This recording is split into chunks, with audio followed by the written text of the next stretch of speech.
in December when we had talked to the doctors and they realized that my knees were bad and my hip was bad and my back was bad. So I was in a situation where we were going to have to start to check and see where I was going at that point in time. And they did several different things, and we went to the doctor to have my knees looked at because, like I said, I knew the time was coming because I'd been taking shots like every 3 months. When we get there and he's looking at the knees and we're talking about that, and he says, you know, let's take a picture of your hips and kind of see how they're looking and make sure everything's good there. When he took a picture of my right hip, and prior to that he had made me stand up, so I felt like he felt something or just kind of intuition of the doctor. Said, let's look at it and see. I said, sure, no big deal, you know. When he took a picture of it and he walked in the office, he said, well, I hate to tell you this, but you can't have knee surgery right now. I said, well, that was our goal was to go ahead and have knee surgery done. He says, I cannot fix your knees until you have hip surgery. And I went, what?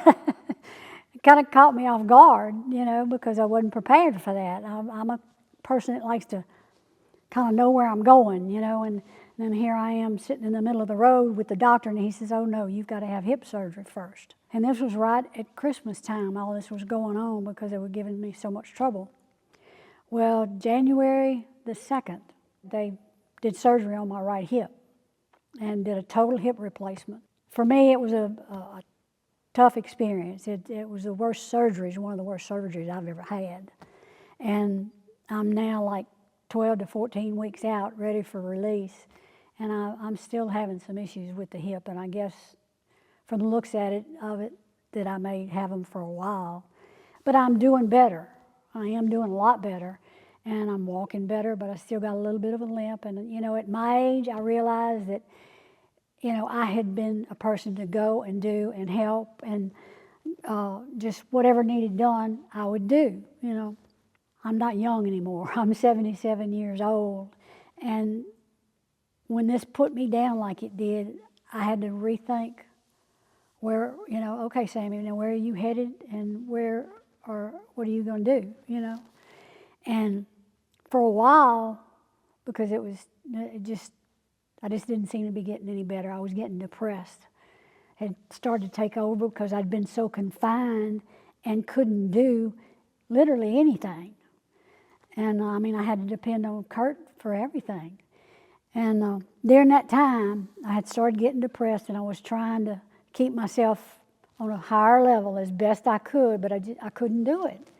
And I started going down, and I started receiving cards from the church. Just about the same time I got in that point where I was. And I guess what the church was doing was waiting for me to get home and kind of get settled in after the fact. There wasn't a day go by that I didn't have a card, 2 or 3 in the mail, 1 in the mail, but every day I had a card, every day. It was just so nice to just read the card, knowing that all the people that had signed it and looked at it or it passed through hands or wherever thought about me. And I really never stopped and thought about that many people thinking about me. And I didn't think I needed all of that because I'm a very kind of solitary person. I'm out there when I'm doing things and enjoying myself and but I'm a homebody. I can stay home and never bother me at all if I don't see anybody. But when the cards started coming, I caught myself looking forward to them coming in. It just made my day when I get a card. As I was going along, poor Kurt had his hands full. His mama had begun to take a turn for the worst. I said, God, you know, it's going to be so hard for him because we could see the change in her coming.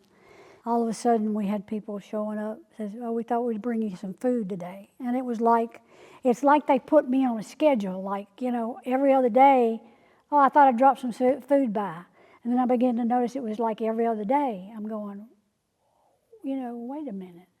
One day, I think it was Dee or Russ, one of them had called me, I can't remember which one. One of them called and says, we got some food to bring by. I said, well, they said, yeah, can we come bring it by this evening? I said, yeah, that'll be fine, you know.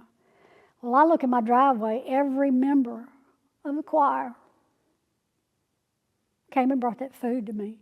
Now, I've taken food myself to people from the choir, never thought anything about it. But it was always 1 or 2 of us. But my whole choir came to my house that day. And I was just so overwhelmed, I could not believe it. And they stayed a good 30 minutes or better, sitting around chit-chatting and talking. And it blew me away. I was just so overwhelmed that all of them came. I never expected that, never in a million years.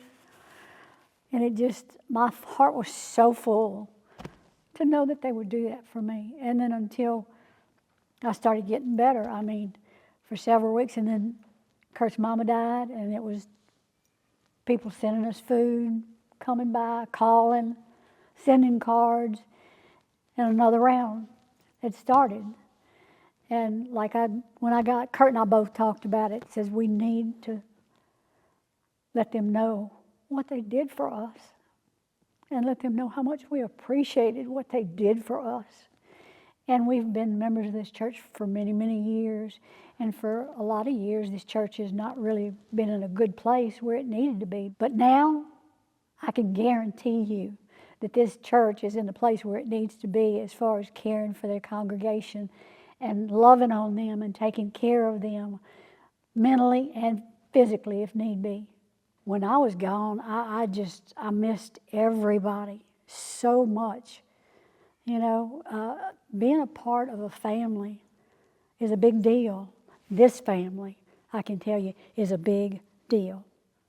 Because these people in this congregation, I love these people. This is my family. I spend more time with this congregation and you and Ken and everybody in this congregation. And when I came back and everybody was hugging me and loving on me, God, we missed you. I went, wow, they did miss me. And I never thought about it because I'm not one to think that way. I said, wow, everybody missed me? Did we miss you? My word, girl, what do you think? That's what I got. And my heart was just so full. But I said, I don't have to do, and I don't have to climb a ladder anymore, or can't climb a ladder anymore. And that's okay. There's young people that I saw today and young women that can do what I used to do. And I can just sit back and pat my foot and say, good job. And that's my role has changed. And I know that. And that's okay. Matter of fact, that's wonderful because I can't do it anymore. And I'm good with that. I can accept my age for what it is. There's things I wish I still could do, but I can't. So I'm just going to enjoy doing what I can. If it's just sitting back, rooting everybody on, I can do that. And that's what I plan on doing. And that's the way life's supposed to be. You're supposed to pass that torch. Let these other ones have the feelings that I have. I want them to feel like I feel and feel the love and the support of other people and then working their heart out and letting them know how proud we are of them and how much we appreciate what they do. It's a warm, wonderful feeling to know how much people in this church do love you. And it's not just me, it's everybody.